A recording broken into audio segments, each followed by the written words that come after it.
2018 में मेरी ग्रेजुएशन हुई थी और तभी मैंने आईआईटी जैम का पेपर क्लियर किया था। मेरा आईआईटी मद्रास में एमएससी फिजिक्स के लिए एडमिशन हुआ था, लेकिन तब मैंने डिसाइड किया कि मुझे एमएससी नहीं करनी है, मुझे सिविल सेवा में ही आना है। तो एक वो अंदर से मोटिवेशन मेरा जगा तभी, तो मैंने आईआईटी ड्रॉप करने का निर्णय तब लिया। थोड़ा मतलब रिस्की था क्योंकि जो सिविल सर्विसेज है काफी अनसर्टेन इसमें रहता है। तो उसके बाद मैंने आईआईटी ड्रॉप किया और मैंने दिल्ली में अपनी कोचिंग स्टार्ट की। 2018 से मैंने तैयारी की और उसके बाद 2020 में मैंने अपना पहला अटेम्प्ट दिया यूपीएससी का, और यूपीएससी मेरा प्रीलिम्स हुआ और अनफॉर्चुनेटली मेरा मेंस नहीं हो पाया। और फिर 2021 में मैंने दोबारा अटेम्प्ट दिया, उसमें प्रीलिम्स हुआ, मेरा मेंस हुआ और इंटरव्यू कॉल मेरी आई, लेकिन इंटरव्यू में नहीं हो पाया। और उससे रिलेटेड एक चीज और बताना चाहूंगा उस अटेम्प्ट जो आपको और भी मोटिवेट करेगी कि जब 2020 का मैंने मेंस दिया था तो उसके बाद मेरे फादर को हार्ट अटैक आया था, तो उनकी बाईपास सर्जरी हुई थी। तो उसके बाद जैसे ही उनको 2 या 3 महीने का बेड रेस्ट बताया गया था, तो उस बीच में मेरा इंटरव्यू का कॉल आ गई थी। तो जैसे ही मैंने अपने फादर को ये चीज बताई कि मेरा इंटरव्यू कॉल आ गया है, तो वो इतना खुश हो गए थे कि उनकी रिकवरी जो 2 से 3 महीने में होने वाली थी, वो 1 या 2 दिन में इतनी रिकवरी हो गई।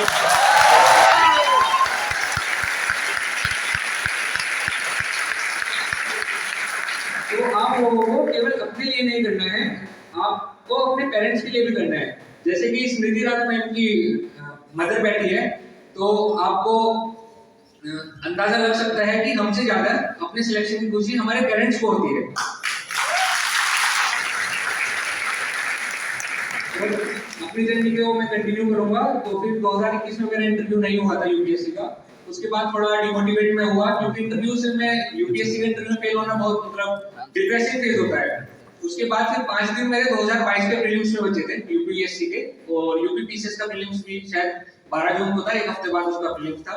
मैंने किसी तरह उनकी तैयारी स्टार्ट की कि देखते हैं कि जो होगा इस बार देखा जाएगा। 2022 में फिर मैंने यूपीएससी का और यूपीपीसीएस दोनों के प्रीलिम्स क्लियर किए।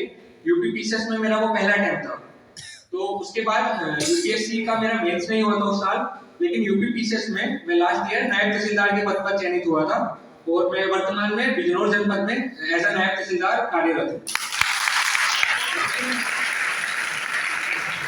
2022 में भी नायब तहसीलदार के पद पर चयनित होने के बाद मुझे एक सेटिस्फेक्शन नहीं आई थी कि अभी थोड़ा और अच्छा मैं कर सकता हूँ। तो मैंने डिसाइड किया मुझे 2023 का भी अटेम्प्ट देना है। उस साल मैंने यूपीएससी नहीं दिया था, केवल यूपीपीसीएस का अटेम्प्ट मैंने दिया था, जिसमें मेरी डिप्टी कलेक्टर में रैंक बनाई है।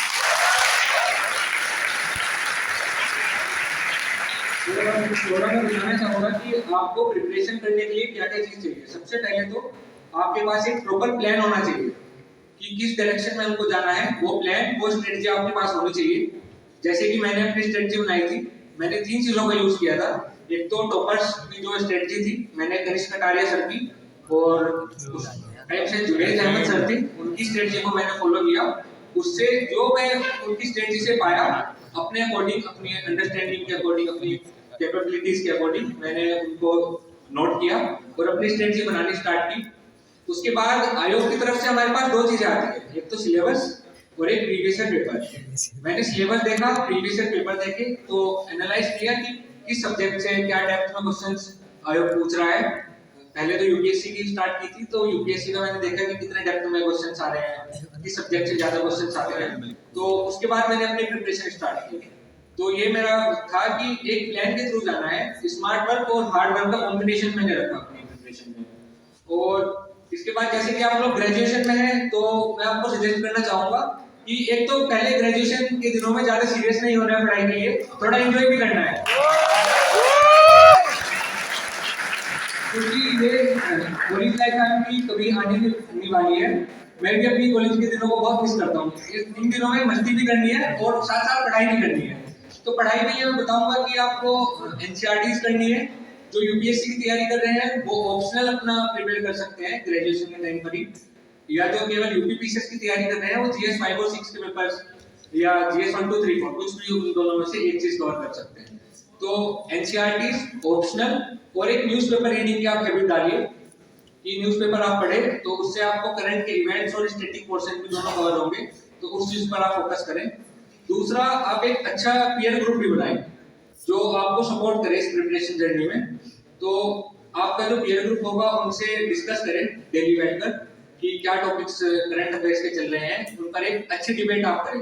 लड़ना नहीं है, मतलब डिबेट ही करनी है अपने दोस्तों से, तो सही से मतलब उनसे डिबेट करें। और इसके अलावा एक जो न्यूज चैनल है मैं वो भी सजेस्ट करूंगा आपको, संसद टीवी के नाम से एक चैनल आता है, उसको आप फॉलो करें। उसमें काफी मतलब स्टार्टिंग में लगेगा कि कुछ बोरिंग न्यूज कवर हो रही है, लेकिन जो देश के असली मुद्दे हैं वो उसी चैनल पर कवर हो रहे हैं, तो काफी अच्छा वो चैनल है, आप फॉलो कर सकते हैं। और इसके बाद जो सोर्सेज हैं, बेसिकली जो सब टॉपर्स फॉलो करते हैं वही सोर्सेज मैंने फॉलो किए। और मेनली मैं एनसीईआरटीज का बताऊंगा कि एनसीईआरटीज को आप कैसे पढ़ें, क्योंकि बेसिकली आप सब ग्रेजुएशन में हैं, तो अभी आप एनसीईआरटी से स्टार्ट करेंगे। तो एनसीईआरटी को एकदम से याद नहीं करना है शुरू में, आपको एक दो रीडिंग में एनसीईआरटी का जो मतलब उसकी जिस्ट है कि वो क्या मतलब समझाना चाह रही है, आपको केवल वो पढ़ना है, वो देखना है कि एनसीईआरटी का बेसिक एसेंस क्या है, तो उसको पढ़ें। उसके बाद फिर आपको समझ में आने लग जाएगा, जब जैसे आप सिलेबस देखेंगे और पेपर्स देखेंगे तो आपको समझ में आएगा कि रिक्वायरमेंट एग्जाम की क्या है, तो उसके अकॉर्डिंग आप एनसीईआरटी को पढ़ें। और उनके बाद में जब 3 या 4 रीडिंग हो जाए उसके शॉर्ट नोट्स आप बना लें और उनको उसके बाद में रिवाइज करें। तो ये मेरी तरफ से था, बाकी आप अपने डाउट पूछें जिसको भी जो डाउट हो।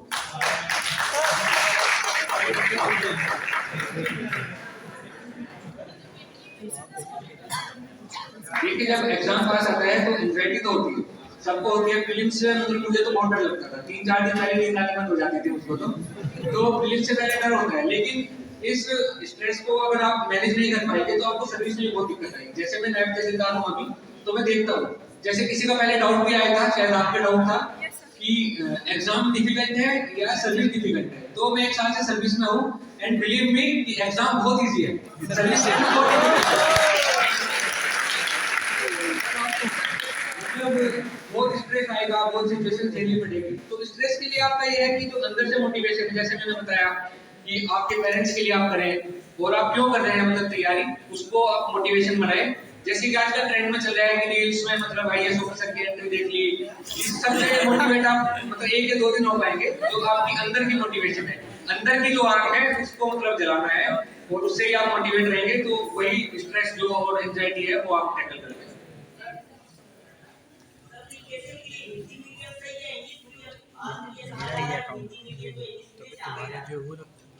हाँ, प्रिपरेशन आप किसी भी मीडियम में करें। जैसे लास्ट ईयर मैंने देखा था नायब तहसीलदार के बैच में काफी लोग हिंदी मीडियम से थे, इस साल मैं देख रहा हूँ तो इंग्लिश मीडियम से काफी लोग एसडीओ में सेलेक्ट हुए हैं। तो ये वेरी करता है साल टू मतलब ईयर टू ईयर, ये वेरी करता है, बट मीडियम जिसमें आप कंफर्टेबल हो उसमें करें। मतलब जो आपकी बेसिक लैंग्वेज है उसमें आप प्रिपरेशन करें। लैंग्वेज चेंज करने की जरूरत नहीं है कि आयोग मतलब कुछ डिस्क्रिमिनेट कर रहा है, ऐसा नहीं है, जिस भी लैंग्वेज में आप कंफर्टेबल है। एनवायरनमेंट के लिए मैंने शंकर आईएएस की बुक की थी, और सिक्योरिटी के लिए टाटा मैक्रो हिल्स पब्लिकेशन की बुक आती है, उसको मैंने फॉलो किया था। एनवायरनमेंट जो प्रीलिम्स में है थोड़ा, यूपीएससी के प्रीलिम्स में स्पेशली, तो एनवायरनमेंट का काफी पोर्शन आता है, तो आप 2 कोचिंग की जो मंथली मैगजीन है या ईयरली मैगजीन है उसको फॉलो कर सकते हैं। हाँ आप कर पाते हैं, 2 यूपीएससी और यूपीपीसीएस का सिलेबस एक है या अलग है? सिलेबस काफी डिफरेंट है, आप मतलब नेट पर सिलेबस सर्च कर लीजिएगा। जीएस 1 2 3 4 का सिलेबस सेम है यूपीएससी और यूपीपीसीएस का जो मेंस में है, लेकिन इस बार यूपीपीसीएस ने अपना पैटर्न चेंज किया था, यूपी स्पेशल के 2 पेपर ऐड हुए हैं, ऑप्शनल हटाए गए हैं वहां से। और एक हिंदी में डिफरेंस है कि हिंदी का पेपर के मार्क्स ऐड होते हैं यूपीपीसीएस में, यूपीएससी में केवल क्वालीफाई होता है। प्रीलिम का सिलेबस लगभग सेम है।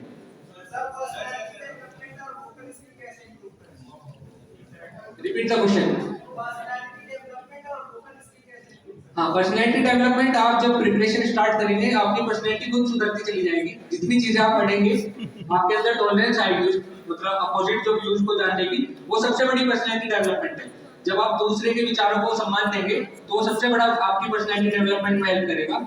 और इसके लिए है कि स्पोकन स्किल्स सुधारने के लिए आप मिरर प्रैक्टिस करें, मिरर के सामने बोले, अपने जो ग्रुप्स हैं जैसे मैंने बताया कि डिबेट में आप पार्ट लें, अपने फ्रेंड्स से डिबेट करें, मतलब उनसे बातें करें, तो इसके थ्रू आपका पर्सनैलिटी डेवलपमेंट हो पाएगा।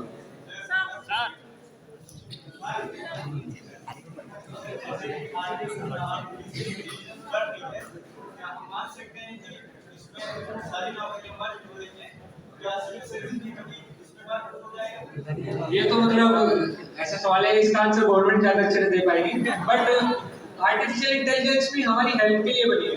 जो टेक्नोलॉजीज है, जैसे हमने रोबोट मूवी देखी है, तो उसमें जब टेक्नोलॉजी ह्यूमन से ऊपर चली जाएगी तो वो मतलब हमारे लिए हेल्पफुल नहीं रहेगी। जैसे मैं अपने आदर्श डॉक्टर एपीजे अब्दुल कलाम को मानता हूँ, तो उन्होंने यही आइडिया दिया था कि science for humanity and humanity for science.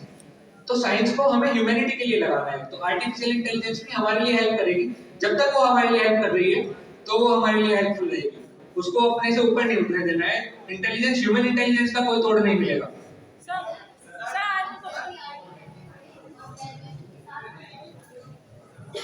हाँ, एनसीईआरटीज पढ़ने के लिए यही है कि स्टार्टिंग में आपको एनसीईआरटीज को मतलब बेसिक आइडिया उसका लेना है, जैसे मैंने बताया था अभी एनसीईआरटीज का। तो बेसिक आइडिया उसका ले, और जो एनसीईआरटी है, ज्योग्राफी की एनसीईआरटी है, हिस्ट्री की है, ये सब पढ़नी है, सोसाइटी की एनसीईआरटी है। नहीं, आपके पास अगर टाइम है तो 6 to 12 एनसीईआरटीज पढ़े। जैसे मेरे पास टाइम की थोड़ी कमी थी तो मैंने 11 12 की पढ़ी थी। लेकिन अगर आपको 11 12 की एनसीईआरटीज नहीं समझ में आ रही है तो 9 10 की पढ़े, वो भी नहीं समझ में आ रही तो 6 to 12 की कुछ पढ़े। 11 12 की एनसीईआरटी समझ में आ जाती है, आप सब ग्रेजुएशन वाले हैं तो 11 12 की एनसीईआरटी बेसिकली सबको समझ आ जाएगी। थोड़ी ज्योग्राफी की एनसीईआरटी है, उसको समझने में डिफिकल्ट हो सकता है, वो थोड़ी डिफिकल्ट है, उसके लिए आप 9 10 की पढ़ सकते हैं। हाँ, एनसीईआरटी के नोट्स बनाने हैं, जब मतलब 3 4 रीडिंग के बाद बनाने हैं, उसके शॉर्ट नोट्स आपको बनाने पड़ेंगे। हाँ, थोड़ा रिम्स में लगे। रिम्स में जैसे यूपीपी से फैक्चुअल क्वेश्चंस पूछता है और यूपीएससी एनालिटिकल क्वेश्चंस पूछता है। और मेंस में है कि जीएस 1 2 3 4 का लगभग सेम पैटर्न है, क्वेश्चंस लेवल भी लगभग सेम हो चुका है,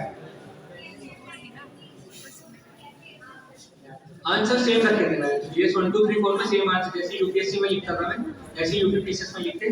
थोड़े फैक्चुअल मैंने आंसर इस बार लिखे थे, जैसे लास्ट ईयर मेरा 9th सिद्धार्थ में हुआ था, तो इस बार मैंने थोड़ा जो चेंज किया था, अपने आंसर्स में ज्यादा से ज्यादा एग्जांपल, डेटा और फैक्ट्स डाले थे।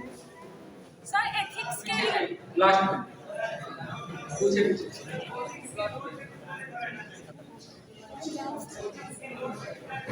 हाँ, कोचिंग के नोट्स में मतलब हेल्प लेनी चाहिए। ऐसा नहीं है कि कोचिंग मतलब कोई एविल है, उससे हेल्प लो आप। अगर किसी कोचिंग के नोट्स अच्छे हैं तो उनको फॉलो करेगा, कोई दिक्कत नहीं। मैंने रीजन आईएएस के काफी नोट्स फॉलो किए थे तो मुझे हेल्पफुल भी लगे थे। सर जीएस पेपर 4 एथिक्स के लिए बेस्ट। एथिक्स में ये है कि मैंने राजाराम की बुक पढ़ी थी एथिक्स में, मेरे पास और कोई सोर्स नहीं था अवेलेबल था। और एथिक्स में है कि आप एग्जांपल्स दें एथिक्स के पेपर में, डिफरेंट फील्ड से दें, जैसे बॉलीवुड से भी एग्जांपल दें, क्रिकेट से भी एग्जांपल दें, आईएएस ऑफिसर्स के एग्जांपल दें। तो एथिक्स में मतलब आप जितने ज्यादा एग्जांपल्स देंगे, और बेसिकली है कि आंसर राइटिंग में उसके इंट्रोडक्शन में आपको डेफिनेशन देनी है, कंक्लूजन किसी कोट के साथ कर सकते हैं, किसी भी अच्छे स्कॉलर का कोट आप। हाँ, यूपी स्पेशल जैसे लास्ट ईयर नया पेपर ऐड हुआ था तो सोर्सेज भी ज्यादा नहीं थे। मैंने ओनली आईएएस हिस्ट्री आईएएस के दोनों के नोट्स फॉलो किए थे। एक राकेश सारस्वत की बुक आती है उसको फॉलो किया, लेकिन ये था कि ये बुक सब लगभग फॉलो कर रहे थे। मैंने जो अपनी स्ट्रेटजी बनाई, मैंने थोड़ा जो सरकारी मटेरियल था उसको ज्यादा फॉलो किया।